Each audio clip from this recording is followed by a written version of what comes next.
Hello students, I am Gurvinder Kaur, senior faculty Abipedia.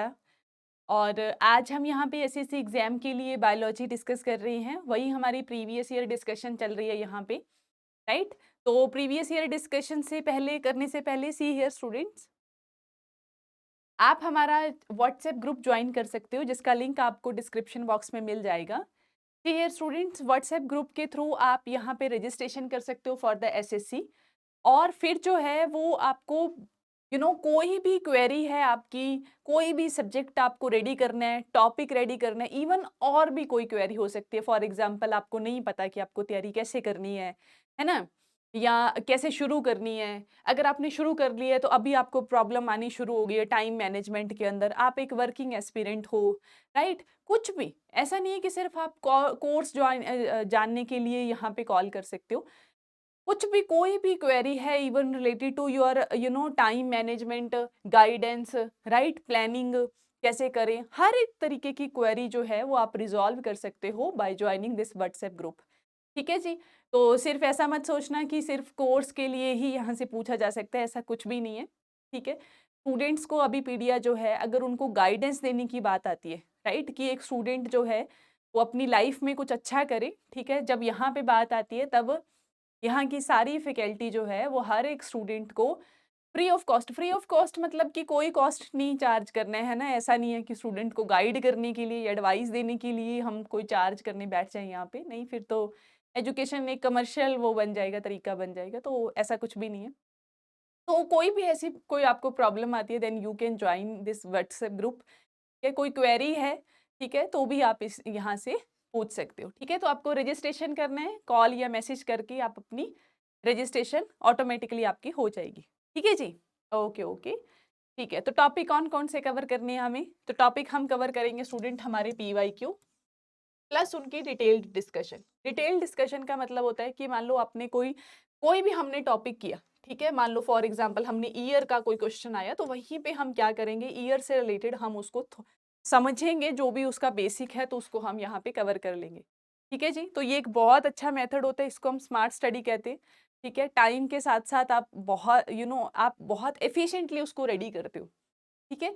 और खास करके एसएससी जो एग्जाम्स हैं उनमें तो जनरल स्टडीज जो हैं वो ऐसे ही रेडी करनी चाहिए, क्योंकि बैठकर आप एक पर्टिकुलर बुक पढ़ो, ठीक है, तो उसका इतना खास आउटपुट या प्रोडक्टिविटी होती नहीं है। ठीक है। और बहुत सारा, जैसे कई बच्चे बोलते हैं कि मैम लूसेंट की बुक पढ़ लो, या फिर जो भी मार्केट में बुक आ रही है XYZ, एक आधी बुक पढ़ लो। तो सी हियर स्टूडेंट, क्वेश्चन जो है वो बहुत ही डायनामिक होते जा रहे हैं, राइट। और क्वेश्चन जो है वो अब इतने आसान तो नहीं आ रहे हैं। ठीक है। पहले था कि हाँ जी एक एक फैक्ट पूछ लिया ऊपर ऊपर से, नहीं, ऐसा कुछ भी नहीं है। ठीक है। तो लेवल बढ़ता जा रहा है। ठीक है। तो कॉन्सेप्ट की अंडरस्टैंडिंग होना बहुत ही इंपॉर्टेंट है स्टूडेंट्स। ठीक है जी। Okay okay. तो let's discuss our first question. First question देखिए आप यहाँ पे क्या क्वेश्चन है। कहता था upward and downward growth of shoots and root respectively in response to the pull of gravity is called what. जब ग्रेविटी की पुल की वजह से जो हमारी अपवर्ड शूट और रूट की जो हमारी ग्रोथ होती है उसको हम क्या कहते हैं? तो बताइए स्टूडेंट्स क्या कहते हैं। पहला बोलता है हाइड्रोट्रोपिज्म, तीसरा सेकंड है chemotropism, third one is phototropism and D is the geotropism. हाँ जी, बताओ। हियर स्टूडेंट, क्वेश्चन को अटेम्प्ट करने का सबसे बेस्ट तरीका होता है कि आप वीडियो को पॉज करो, उसका आंसर दो और फिर आप वीडियो को चलाओ, सो दैट आपको पता चले कि हाँ जी टीचर ने किस तरीके से आंसर दिया। ठीक है, राइट। तो करिए, अटेम्प्ट कीजिए। तो hydro word is related to water, chemo chemical reaction, photo हमारी फोटोसिंथेसिस, जियोट्रोपिज्म। तो क्योंकि ग्रेविटी जो है वो कौन लगा रहा है स्टूडेंट, हमारी अर्थ लगा रही है, so that's why option D is the correct option, that is the geotropism. तो उस अपवर्ड और downward growth shoot and root को in response to pull of gravity is called the geotropism. ठीक है जी। उसको हम क्या बोलते हैं? जियोट्रोपिज्म। हाँ जी। तो सेकंड क्वेश्चन पढ़िए यहाँ पे स्टूडेंट फटाफट से आप। हाँ जी, सेकंड क्वेश्चन पढ़िए। कहता है healthy individual has 12 to 16 grams of haemoglobin in every ml of blood. हर एक ml ब्लड के अंदर 12 से 16 ग्राम जो है वो हमें हीमोग्लोबिन मिलते हैं। ठीक है। तो आपको बताना है कितने ml ब्लड के अंदर हमें ये मिलते हैं। तो ml बताना है स्टूडेंट आपको। हाँ जी, बताओ। हाँ जी, कितना ml होना चाहिए? 100 ml। 100 ml ब्लड के अंदर स्टूडेंट, 100 ml ब्लड के अंदर स्टूडेंट आपको 12 से 16 ग्राम जो है वो आपको क्या मिलता है स्टूडेंट? एचपी, है ना। एचबी क्या है स्टूडेंट? एचबी कुछ ही नहीं है स्टूडेंट, एचबी एक्ट लाइक अ शोल्डर। वो शोल्डर के ऊपर एचबी जो है वो क्या करता है? कैरी करता है किसको? ऑक्सीजन को, ठीक है। आरबीसी के अंदर एचबी प्रेजेंट होता है जो क्या करता है? कैरी करता है किसको? ऑक्सीजन को। और अगर आपके अंदर एचबी लो होगा स्टूडेंट, इट मीन्स कि आपके अंदर हर एक सेल के अंदर प्रॉपर ऑक्सीजन नहीं मिल रही है। और अगर किसी भी सेल को प्रॉपरली ऑक्सीजन नहीं मिलेगी तो वो उसका मेटाबॉलिज्म रेट जो है वो स्लो हो जाएगा। इसकी वजह से उस सेल की जो प्रोडक्टिविटी है या एफिशिएंसी कह लो वो कम हो जाएगी, ठीक है जी। एचबी का लो होना बहुत ही हार्मफुल होता है फॉर योर बॉडी। हाँ जी, तो थर्ड क्वेश्चन अटेम्प्ट कीजिए यहाँ पे स्टूडेंट, थर्ड क्वेश्चन अटेम्प्ट कीजिए। हाँ जी, क्वेश्चन पढ़िए फटाफट से।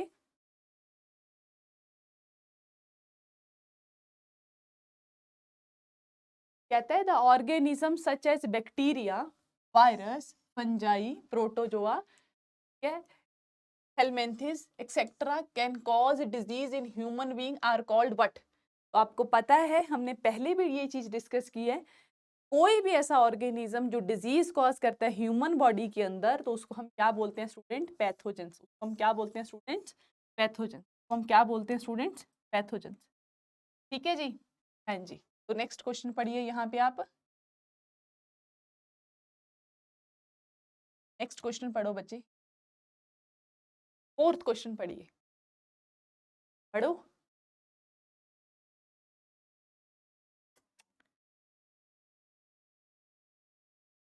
कहता था ट्यूमर्स, ट्यूमर पता है ना आपको? जब सेल जो है वो अनकंट्रोल्ड ग्रोथ करना स्टार्ट कर दे तो उसको हम ट्यूमर कहते हैं। फॉर एग्जाम्पल मान लो ये आपकी स्किन है, अभी देखो इसके ऊपर एक सिंगल लेयर है ना, और मान लो इसके ऊपर एक के बाद एक के बाद एक लेयर बननी शुरू हो जाए एक पर्टिकुलर जगह पे, ठीक है। इस तरीके से सेल की अनकंट्रोल्ड ग्रोथ होनी शुरू हो जाए एक जगह पे, तो वो क्या ले लेता है? एक राउंड राउंड शेप ले लेता है जिसको हम बाद में क्या कहते हैं? ट्यूमर। और फिर यही ट्यूमर आगे चल के किस में कन्वर्ट हो जाता है? कैंसर सेल में कन्वर्ट हो जाता है। इनकी ग्रोथ को कंट्रोल करना मुश्किल है स्टूडेंट, ठीक है। तो ट्यूमर्स क्या है? Tumours that are normally refined to their original location and do not separate to other parts of the body and cause little damage are called, अच्छा, ऐसे ट्यूमर जो एक ही जगह पे रहे, जिस जगह पे ओरिजिनेट हुए और वो सेपरेट ना करे। मान लो ये बॉडी का एक पार्ट है, ठीक है, यहाँ पे ट्यूमर ने ग्रो करना स्टार्ट किया तो वो यहीं पे रहे, यहीं पे रहे, वो और जगह पे ना फैले। ऐसे ट्यूमर को हम क्या कहते हैं? क्या कहते हैं स्टूडेंट? ऐसे ट्यूमर को हम बेनिंग कहते हैं। ऐसे ट्यूमर को हम क्या कहते हैं? बेनिंग कहते हैं। और इवन इसको हम क्योर भी कर सकते हैं, ठीक है, क्योंकि ये अपनी लोकेशन नहीं चेंज कर रहे हैं, कहीं और स्प्रेड नहीं हो रहा है, एक पर्टिकुलर जगह पे ही है, so that's why we can cure it, ठीक है जी। ओके जी, तो फिफ्थ क्वेश्चन पढ़िए यहाँ पे आप स्टूडेंट, फिफ्थ क्वेश्चन। कहता the phenomena where by the female gametes undergoes development to a new organisms without fertilization is some organisms like rotifers, honeybees, some lizards and birds are called what? ठीक है, ऐसे female gamete जो किसी new organism में develop हो जाए without fertilisation, without fertilisation उसको हम क्या कहते हैं? क्या कहते हैं स्टूडेंट्स बताओ? उनको हम कहते हैं पार्थेनोजेनेसिस। उसको हम क्या कहते हैं स्टूडेंट्स? पार्थेनोजेनेसिस। बहुत ही फेमस टर्म है स्टूडेंट, बहुत ही फेमस टर्म है पार्थेनोजेनेसिस, ठीक है जी। उसको हम क्या कहते हैं? पार्थेनोजेनेसिस कहते हैं। अगर कोई फीमेल गैमीट जो है विदाउट फर्टिलाइजेशन, विदाउट फर्टिलाइजेशन का मतलब होता है स्टूडेंट कि कोई भी सीड बनने के लिए, कोई भी सीड बनने के लिए स्टूडेंट आपको दो चीजें चाहिए, एक आपको मेल गैमीट चाहिए और एक आपको फीमेल गैमीट चाहिए। जब दोनों की फर्टिलाइजेशन होगी तब जाके क्या बनेगा? हमारे पास जाइगोट बनेगा, मतलब हमारी फर्स्ट सेल बनेगी। और फिर जाइगोट जो है वो फर्दर ग्रो करेगा, ग्रो करने के बाद क्या होगा? वो एक होल ऑर्गेनिज्म में डेवलप हो जाएगा, ठीक है। बट अगर ये स्टेप यहाँ मिस हो जाए, मतलब कि मेल गैमीट यहाँ पे है ही नहीं और जो हमारा फीमेल गैमीट है वही आगे चल के किस में डेवलप हो जाए? न्यू ऑर्गेनिज्म में डेवलप हो जाए तो उसको हम कहते हैं पार्थेनोजेनेसिस। ठीक है जी, ओके जी। आगे आप पढ़िए 6 क्वेश्चन। ठीक है जी, 6 क्वेश्चन पढ़िए।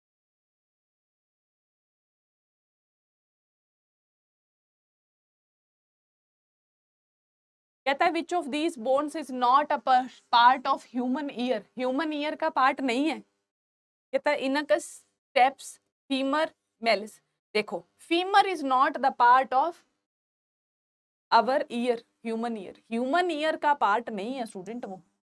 ठीक है, एक तो हमारा ईयर ड्रम होता है। ठीक है, ईयर ड्रम प्रेजेंट होता है हमारे ईयर के अंदर। ठीक है, स्टेपेस जो है वो क्या है, सबसे स्मॉलेस्ट बोन है किसके अंदर, हमारी ईयर की, हमारी बॉडी की सबसे स्मॉलेस्ट बोन कौन सी है, स्टेपेस।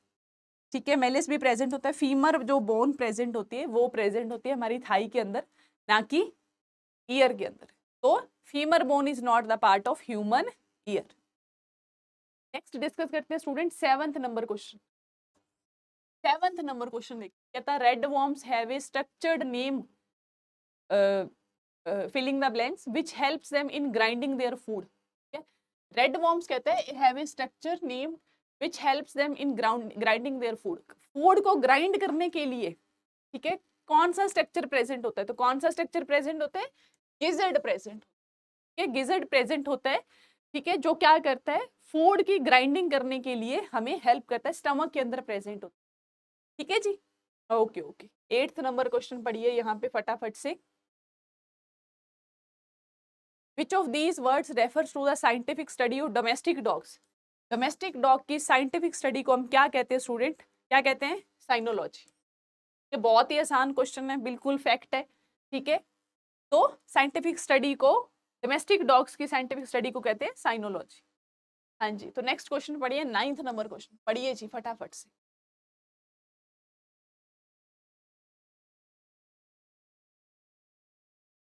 कहता है which of the following is not the part of vertebrates. Vertebrate का पार्ट नहीं है।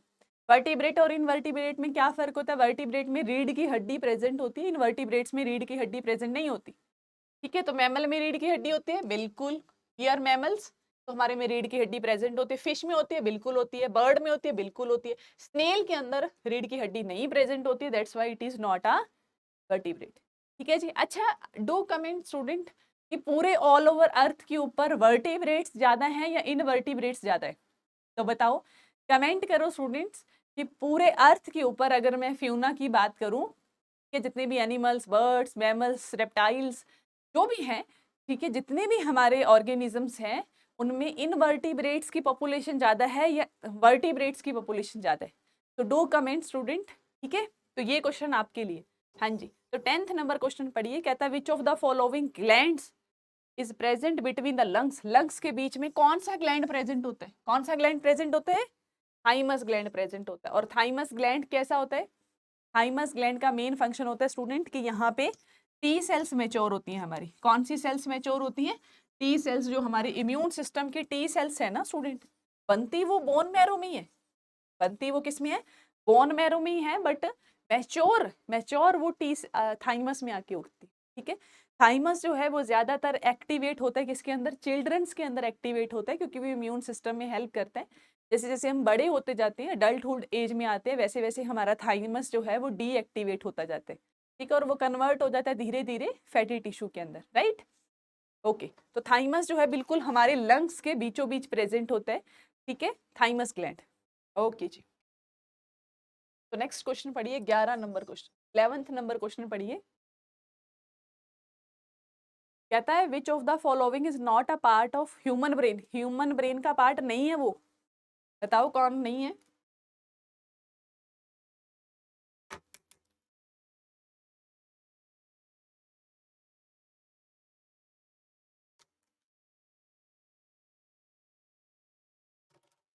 तो कौन सा नहीं है, हाँ जी बताओ। Surface is not the part, है ना, पोन भी है, थैलेमस भी है, मेडुला भी है। एक दिन हमने प्रीवियस ईयर लेक्चर में हमने ह्यूमन ब्रेन का पूरा हमने वो देखा था, स्ट्रक्चर देखा था, राइट। तो उसमें सरफेस नहीं था, पोन है ना पीछे, तो थैलेमस, ठीक है, मेडुला, ये सारे हमने पढ़े थे। हाँ जी, 12th नंबर क्वेश्चन पढ़िए। Dash helps in equalising the pressure on either sides of year drums. जो ईयर ड्रम पे प्रेशर पड़ता है, क्या उसको इक्वलाइज करने में कौन हेल्प करता है? यू नो दैट कि जब हम घूमते हैं, है ना, जैसे गोल गोल बच्चे घूमते हैं ना एक ही जगह पे खड़े होके, तो जैसे ही वो रुकते हैं तो उनको एकदम से चक्कर आता है, राइट? क्यों? क्योंकि अनबैलेंस हो जाता है ना, जो ईयर का फ्लूइड प्रेजेंट होता है उस वो अनबैलेंस हो जाता है, ठीक है? तो यहाँ पे कहता है कि इन इक्वलाइजिंग द प्रेशर, प्रेशर को इक्वलाइज करने का काम कौन करता है स्टूडेंट? तो कौन करता है बताइए?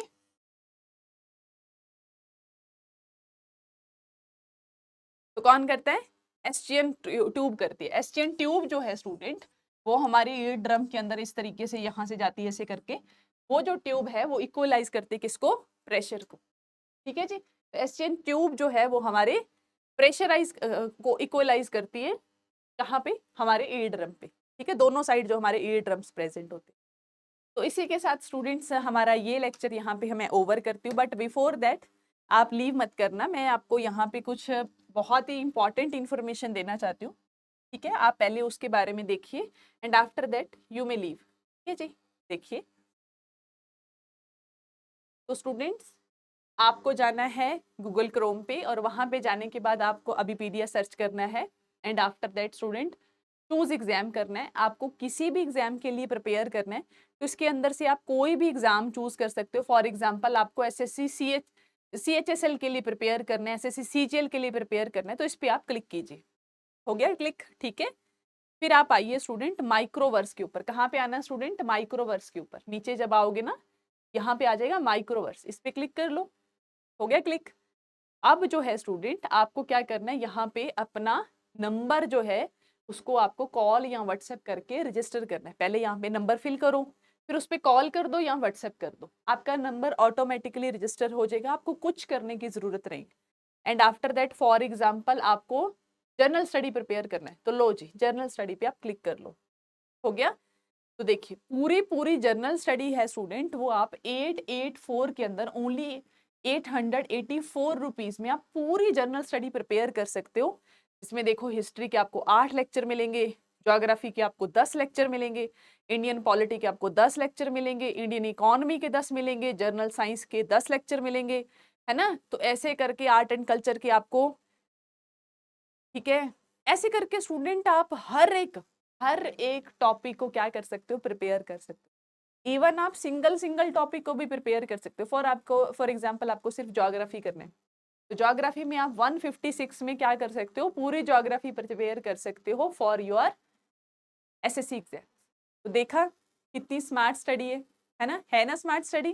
तो बहुत अच्छी से आप ऐसे रेडी कर सकते हो। ये देखो स्टूडेंट भर भर के जो है ना स्टूडेंट्स, वो यहाँ पे आप जो है वो बड़े आराम से जो है ना वो आप रेडी कर सकते हो। यहाँ पे देखो, ये देखो, ठीक है जी।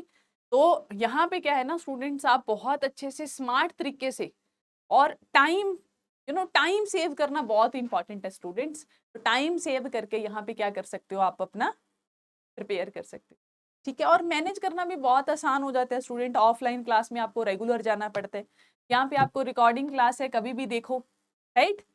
तो बहुत ही ज्यादा इजी है, ठीक है? बस स्टूडेंट आपको जरूरत है कंसिस्टेंसी की, फोकस बना के रखने की, ठीक है जी? ठीक है जी। So I wish very all the best all of you, ठीक है स्टूडेंट्स?